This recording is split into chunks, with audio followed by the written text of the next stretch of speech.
And it seems to me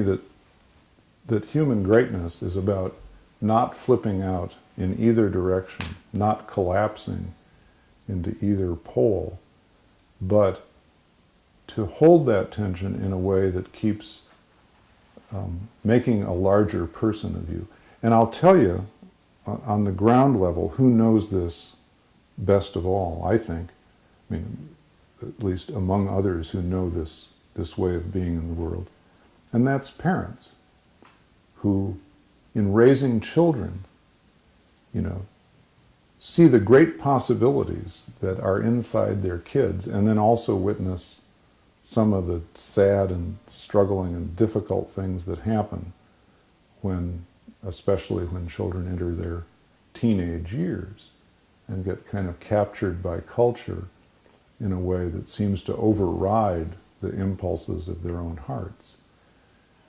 Good parents are people who hold that tension, who don't flip out on the side of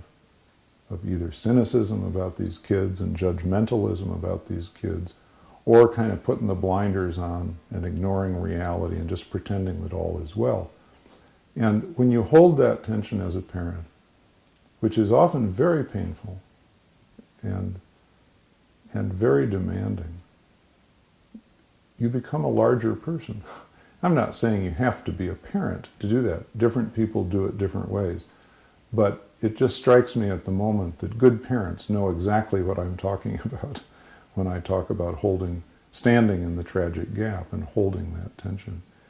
And I think that's a way we can stand in organizational life. I think it's a way we can stand in political life. In fact, I think in the history of world affairs, what I've just described is the path that's often called nonviolence, a way of being in the world that really says, I'm going to be here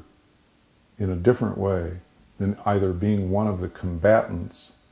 in a kind of cynical war of all against all,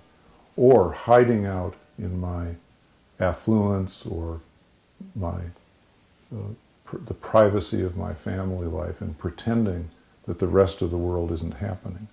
I'm going to stand here in a way that holds these tensions and pulls me and maybe those around me into something more life-giving, something more capacious, something more graced.